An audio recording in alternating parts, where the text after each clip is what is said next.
Cowok nggak harus doyan berantem, cowok juga boleh punya perasaan. Itu yang mau coba disampaikan sama Masters of the Universe yang so far masih tayang di bioskop ya, walaupun kayaknya layarnya udah mulai berguguran, nggak yang rame-rame banget di sini. Jadi segerain ditonton kalau tertarik. Dan poin yang disampaikan filmnya tadi itu menjawab penasaran gue, karena pada saat gue pertama kali denger Master of Universe itu mau dibikin lagi, setelah dulu ada versi live action-nya juga ya, yang main Dolph Lundgren, dan itu campy banget. Gue bingung aja, kenapa film ini mesti dibikin lagi zaman sekarang? Apa penonton zaman sekarang itu masih tertarik sama jagoan kayak He-Man yang dia itu cuma bisa dideskripsikan sebagai cowok keker? Kelebihan utama dia kan emang itu ya, badannya keker, maco, kuat, ya sesuai sama era 80-an tempat franchise ini lahir. Gue berpikir apa zaman sekarang tuh orang-orang masih tertarik nonton yang kayak gitu? Anak muda zaman sekarang, mau itu cewek mau itu cowok, apa masih pengen lihat jagoan yang kayak nggak punya otak, cuman pakai otot, cuman modal keker, cuman modal maco kayak si He-Man? I mean ini kan IP lawas banget ya. Kenangan gue sama Masters of Universe adalah dari cerita emak gue yang dia tuh ngebeliin itu loh, kartu gitu, apa sih istilahnya, kartu wayang kalau tempat gue tuh, kartu He-Man. Gue nggak ngerti itu apa, dan ibu gue tuh cerita ini kartun zaman mama kecil. Lu bayangin selawas itu IP-nya. Series animasinya tuh sekitar tahun 82-83 lah di Amerika. Kalau di Indo gue nggak ngerti, tapi kalau denger cerita emak gue zaman dia kecil ya mungkin sekitaran segitu juga ya, 80-an awal. Ya emang zaman itu kan isinya jagoan-jagoan tuh ya cowok ya, kayak Arnold Schwarzenegger, Sylvester Stallone, sama yang meranin He-Man ya di live action yang dulu, Dolph Lundgren. Tipe-tipe jagoannya emang kayak gitu, yang asal maskulin, udah that's it, nggak usah pinter. Cuman kan zaman sekarang beda, 40-an tahun berselang tuh orang sudah lebih kritis. Nah tapi film ini ternyata punya cara yang lumayan menarik buat gue untuk bikin ceritanya itu kerasa lebih modern, yaitu ngubah si jagoan, si karakter utama, walaupun tetap kuat secara fisik tuh tetap strong, tetap berotot, tapi dia punya kualitas yang lain. Dan di sini karakter utamanya itu namanya adalah Adam, atau yang nanti lu akan kenal sebagai He-Man ya. Dia ini pangeran dari planet Eternia yang pada saat kecil itu dianggap kurang laki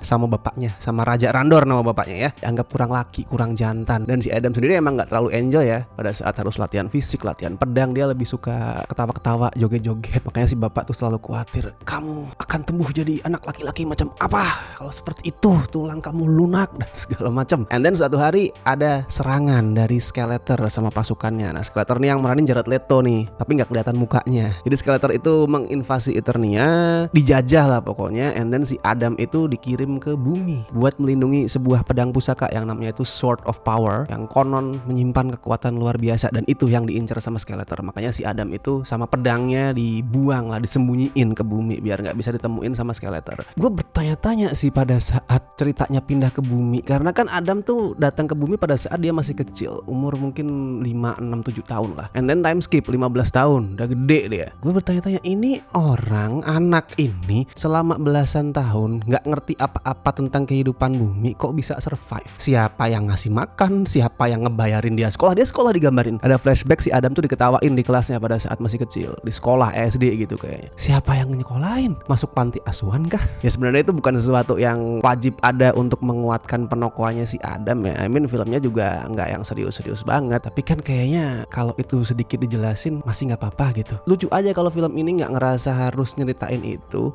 karena khawatir durasinya udah kepanjangan, di saat tanpa penjelasan itu pun durasinya udah panjang, udah sekitar 140 menit, hampir 2,5 jam loh. Lu tambahin montage sekitar 1-2 menit udah beres sebenarnya, semua dikasih lihat, oh Adam tuh tumbuh begini, yang rawat ini, cuman semenit 2 menit montage udah selesai. Dan itu nggak akan bikin penonton ngerasa nggak perlu nih kepanjangan, malah itu bisa bikin penonton tuh nggak terdistraksi dari pertanyaan-pertanyaan tadi, nih siapa yang ngasih makan anjing. Tapi di luar itu gue suka banget sama gimana Master of Universe itu nggak malu-malu memakai estetika 80-an dia. Kayak bangga banget sama jati diri dia sebagai sebuah franchise yang asalnya dari tahun 80-an, which is itu adalah era yang kalau dilihat sekarang sering dianggap konyol, dianggap norak. Dia pakai semua ciri khas estetika audiovisual 80-an dan itu ngasih tontonan yang unik. Kayak lu lihat deretan karakter pengawal kerajaan Eternia, perhatiin gimana anehnya desain baju mereka, anehnya kekuatan mereka. Kayak ada yang namanya tuh Ram-Man, yang ngingetin gue sama Juggernaut dari X-Men tuh, kekuatannya adalah nyerudukin orang sesuai dengan namanya. Terus ada Fisto yang tangannya gede buat mukulin, sama ada Mekanek yang kayak Mr. Fantastic tapi yang bisa melar tuh cuman lehernya doang. Aneh banget,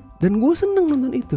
Ini film yang gak takut untuk kelihatan konyol. Sama kalau dari audionya, wah mantap sekali kawan-kawan. Musiknya tuh kolaborasi kombinasi antara Daniel Pemberton sama Brian May-nya Queen. Gitarnya Brian May itu karena emang feel dari lagunya tuh bener-bener era-era 80-an banget. Kalau dari visual si sutradaranya Travis Knight itu juga sangat-sangat khatam lah dia untuk bikin visual warna-warni, cerah, vibrant, yang khas 80-an. Yang itu bakalan bikin penonton-penonton yang punya jiwa nerdy termasuk gua itu pengen tepuk tangan. Apalagi pas si Adam itu akhirnya dapetin pedangnya, and then dia ngangkat pedang itu ke atas terus teriak I have the power. Itu visualnya 80-an banget dan gua merinding. Nah, tadi gue bilang ya ceritanya itu ada time skip 15 tahun. Intinya tuh setelah Adam dewasa, dia itu berusaha nyari pedangnya yang somehow pada saat dia dikirim dari Eternia ke bumi itu lepas dari genggaman dia. Emang tolol si Adam ini. Pedangnya tuh hilang dan dia berusaha nyari pedang itu, dibantu sama sahabatnya semasa kecil namanya tuh Tila. Dan begitu pedang itu ditemuin, mereka memutuskan buat balik ke Eternia untuk mengalahkan Skeletor. Dan petualangan mereka asik. Sekali lagi ini fun banget. Apalagi skripnya juga nggak takut ya untuk terlihat dan terdengar konyol. Ya sekali lagi dia itu dengan bangga memakai identitas 80s dia, estetika 80s. Kayak tentang penamaan karakter.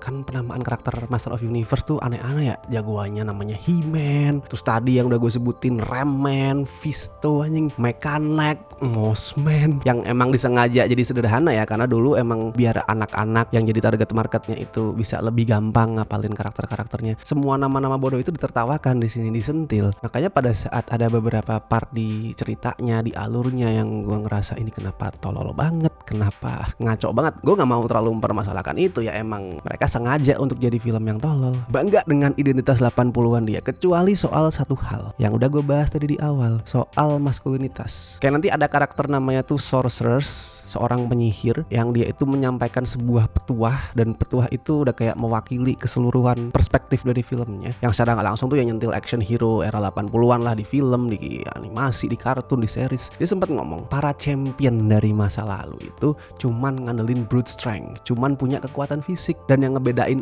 Adam versi sekarang ya dari jagoan-jagoan dari para champion masa lalu itu adalah dia punya empati, dia punya rasa kemanusiaan. Nah, itu yang mau ditekanin di sini. Bukan berarti karena modern terus jagoannya dibikin nggak kuat, dibikin nggak keker. Itu nggak apa-apa. Jagoannya keker, jagoannya maco, itu nggak apa-apa. Tetap keren dia pada saat berantem, tetap bikin musuh-musuhnya itu kelihatan kayak pecundang. Tapi yang ditekanin adalah nggak cuman keker, nggak cuman punya otot, tapi juga punya otak dan punya hati. Dan dia nggak enjoy pakai kekuatan dia untuk berantem. Dia tuh kuat, dia tuh strong, tapi kalau bisa dia nggak pengen memakai kekuatan itu. Dan di sini filmnya juga ngomong kalau cowok itu juga boleh kok mengutarakan perasaan dia, curhat, ngomongin kegundahan hati dia. Itu nggak bikin dia itu kelihatan lebih lemah, justru itu bikin dia kuat karena dia berani facing his own pain, his own problem. Bukannya malah lari, malah kabur, malah menutup diri atau mabok-mabokan. Enggak. Yang lebih kuat adalah cowok-cowok yang mau ngomongin perasaan dia. Intinya jadi cowok tuh nggak usah terlalu berlebihan lah mengejar penerimaan dari orang-orang tentang maskulinitas lu, karena kalau lu kayak gitu jadinya kayak si Skeletor di sini, which is diperanin Jared Leto dengan sangat-sangat asik ya. Mukanya emang nggak kelihatan, tapi dari gesturnya, dari cara ngomongnya, behaviornya tuh asik banget. Ini one of Jared Leto's most entertaining performance di beberapa tahun terakhir lah. Dan Skeletor itu kayak ya menyimbolkan karakter cowok yang gagal mengatasi insecurity dia. Kayak dia tuh mukanya tuh udah tengkorak, udah serem, tapi dia nggak ngerasa cukup. Dia ngerasa harus ngelakuin genocide, dia ngerasa harus punya singgasana yang itu dibentuk dari tulang biar orang-orang itu mengamini kalau dia itu kuat, kalau dia itu serem, kalau dia itu harus dihormati. Dia terlalu terobsesi untuk dianggap strong, untuk dianggap intimidatif sama orang-orang. Padahal manusia atau makhluk-makhluk seperti ini ya, itulah yang paling lemah. Dan gua rasa masyarakat zaman sekarang udah cukup pintar ya untuk sadar kalau orang-orang kayak gitu emang yang paling lemah, yang kayak sok berkuasa, sok ngerasa keren cuman karena misal dia itu preman yang menguasai satu blok, satu RT, atau cuman karena mukanya tuh serem, atau karena badannya keker, atau karena dia pakai seragam